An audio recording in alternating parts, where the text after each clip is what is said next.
MA3354 Discrete Mathematics November-December 2024 Part A answers பார்ப்போம். First question. Write the converse, inverse and contrapositive of the proposition it snows whenever the wind blows from the northeast. North wind blow ஆனா it snowsனு ஒரு proposition கொடுத்துருக்காங்க. அதோட converse, inverse, contrapositive எழுதணும். Logic question வந்தால் நீங்கள் ரெண்டு விஷயம் பண்ணணும். ஃபர்ஸ்ட் ஐடென்டிஃபை த ஸ்டேட்மெண்ட், அப்புறம் அதை சிம்பிளாக கன்வெர்ட் பண்ணுங்கள். இதுதான் லாஜிக். இப்போ இந்த கொஸ்டினில் it snows whenever the wind blows from the north ஈஸ்ட்னு இருக்குது. இதை ரெண்டு பார்ட்டாக பிரேக் பண்ணணும். First part wind blows from the north east, part 2 it snows. Now we are assigning these statements to the variables. Wind blows from north ஈஸ்ட்டை பீனை represent பண்ணுறோம், it ஸ்னோஸை கியூன்னு ரெப்ரசன்ட் பண்ணுறோம். நெக்ஸ்ட் இந்த ஸ்டேட்மெண்ட்டில் வென்எவர் இருக்குது. வென்எவர் மீன்ஸ் இஃப் தென்னா. இப்போ நீங்கள் டெய்லி லைஃப்பில் சொல்வீங்கள, whenever I am hungry I eat, meaning if I am hungry then I eat. Same logic தான். இப்போ நம்ம ஸ்டேட்மெண்ட்டில் it snows whenever wind blows from the north ஈஸ்ட்னு இருக்குது.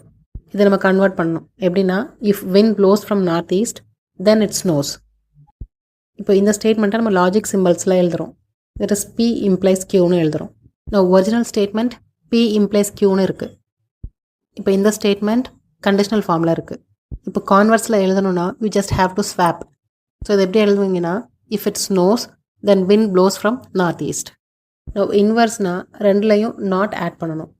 If wind does not blow from north east then it does not snow. கான்ட்ரா பாசிட்டிவ்னா you have to swap and add not. Contrapositive statement எப்படி இருக்குன்னா if it does not snow then wind does not blow from the northeast. And note that contrapositive is logically equivalent to original statement. See, இங்க ஒரு easy template கொடுத்திருக்கேன் for memory trick.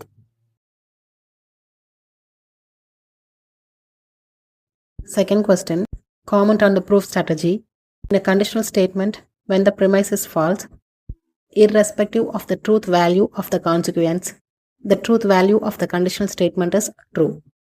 ஒரு conditional ஸ்டேட்மெண்ட்டில் premise ஃபால்ஸ்னா கான்சிக்வன்ஸோட truth value பார்க்காம conditional ஸ்டேட்மெண்ட்டோட truth value ட்ரூதான்னு ப்ரூஃப் ஸ்ட்ராட்டஜி பற்றி காமெண்ட் பண்ணுங்கன்னு கேட்டிருக்காங்க.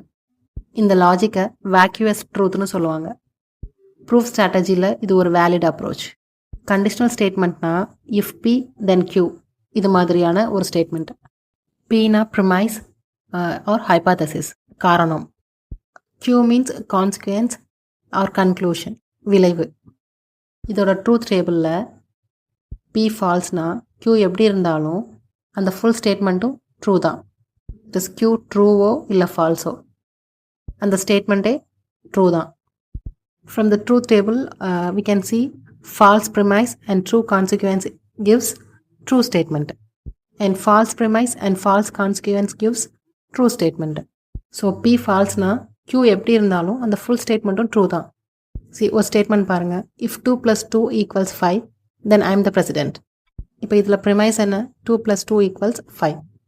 கான்சிக்வன்ஸ் என்ன, I am the president. Now check the premise, 2 + 2 = 5 is false. Now apply vacuous truth rule. When P is ஃபால்ஸ்னா P implies Q is always true. Qவோட truth value பார்க்கவே வேணாம். So premise ஃபால்ஸ்னா consequence என்ன இருந்தாலும் பரவாயில்ல, அந்த statement vacuously true. To be simple, if part is impossible or false na, the whole statement becomes automatically true irrespective of then part. இதுதான் vacuous truth. Particularly இது எங்கெல்லாம் யூஸ்ஃபுல்லாக இருக்குன்னா empty set proofsல, impossible conditions and proof by contradiction. So false premise-ஓட conditional statement-ஐ false ஆக்க முடியாது, அது default-ஆ true தான். இது லாஜிக் அண்ட் மேத்தமெட்டிக்ஸோட fundamental principle. Third question, write the product rule in counting techniques. Counting டெக்னிக்ஸில் ப்ராடக்ட் ரூல் என்னன்னு கேட்டிருக்காங்க. நீங்கள் 2 இல்லை அதுக்கு மேலே இண்டிபெண்ட் டாஸ்க், இட் இஸ் ஒன்னோட ஒன்று சம்மந்தம் இல்லாத வேலையை செய்யணும்னா மொத்தமாக எவ்வளோ வழி இருக்குன்னு கண்டுபிடிக்க ஒவ்வொரு டாஸ்கோட சாய்ஸஸையும் மல்டிப்ளை பண்ணணும். இதுக்கு ஒரு ரூல் இருக்குது. ஒரு ஈவெண்ட் எம் வேஸில் நடக்கும், வேறு ஒரு இண்டிபெண்ட் ஈவெண்ட் என் வேஸில் நடக்கும்னா 2 ஈவெண்ட்ஸும் சேர்ந்து நடக்க m × n வேஸ் இருக்குன்னு சொல்கிறது தான் ப்ராடக்ட் ரூல். இதோட ஜெனரல் ஃபார்ம் பாருங்கள். If a procedure consists of k successive operations with n1, n2, n3 and up to nk ways respectively, then the total number of ways is n1 into n2 into n3 up to nk.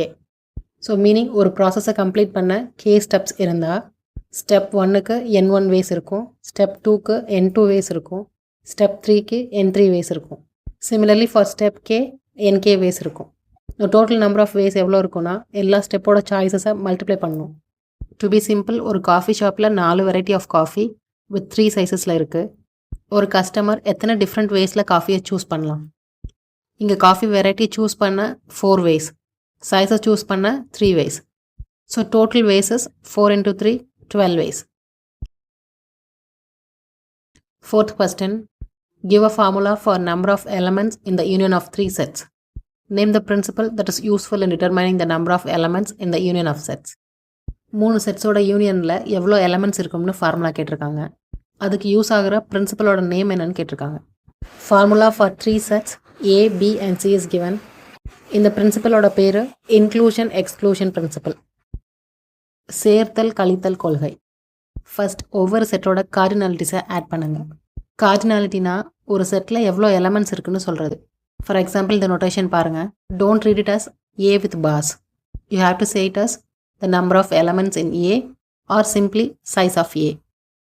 Meaning செட்டோட size இல்லை செட்டோட count. So first we add the cardinalities of each set. Now coming back to the formula. Secondly, செட்டோட intersections separate பண்ணுவோம். Double counting avoid பண்ண. And finally, செட்டோட intersections add பண்ணுவோம். Over subtraction correct பண்ண. இது ஃபைனட் நம்பர் ஆஃப் செட்ஸ்க்கு use ஆகும். காம்பினட்டோரிக்ஸில் இது ரொம்ப important. Fifth question, define graph. What is a loop in graph? கிராஃபோட டெஃபினிஷன் என்ன, கிராஃபில் லூப்னா என்னன்னு கேட்டிருக்காங்க. கிராஃப்னா ஒரு set of nodes and connections இருக்கும். செட் ஆஃப் நோட்ஸை வெர்டிசஸ்னும் கனெக்ஷன்ஸை எட்ஜஸ்னு சொல்லுவோம். So it can be represented as G equals V, E. So it is saying that G is a graph with V vertices and E edges. So ஒரு கிராஃபில் 2 main parts இருக்குது, V and E. Vனா வெர்டிசஸோட non empty finite set. It is also called as nodes. ஈனா எட்ஜஸோட set. எட்ஜஸ்னா வெர்டிசஸ்க்கு இடையில இருக்கிற connections. ஒரு எட்ஜை ரெப்ரசன்ட் பண்ண 2 டைப்ஸ் இருக்குது. அன்டைரக்டட் கிராஃபாக ரெப்ரசன்ட் பண்ணலாம், இல்லை டிரெக்டட் கிராஃபாக ரெப்ரசன்ட் பண்ணலாம். அன்டைரக்டட் கிராஃப்னா அன்ஆர்டர்ட் பேரை யூஸ் பண்ணுவோம். ஜஸ்ட் கனெக்ட் 2 நோட்ஸ் ஆர்டர் இல்லாமல். It is represented as U, V with curly brackets. Directed graph na ordered pair use பண்ணுவோம். It is represented as U, V with round brackets. Curly brackets na no direction, undirected. Round bracket na has direction, directed. From U to V. ஒரு கிராஃபில் 2 டைப்பும் mix ஆகாது. A graph can be either fully undirected or fully directed. Next, loop. லூப்னா ஒரு வெர்டெக்ஸை அதே வெர்டெக்ஸில் connect பண்ணுற edge. நொட்டேஷனில் V, V in curly brackets or V, V in round ப்ராக்கெட்ஸ்னு எழுதுவோம். ஃபார் எக்ஸாம்பிள், ஒரு வெர்டெக்ஸ் V இருக்குது, அதுக்கு ஒரு எட்ஜ் திரும்ப அதே Vக்கு கனெக்ட் ஆனால் அதுக்கு பேர் தான் லூப்பு. சிம்பிள் கிராஃப்ஸில் loop is not allowed. Multi graphs and pseudo கிராஃப்ஸில் லூப் இஸ் அலவுட்.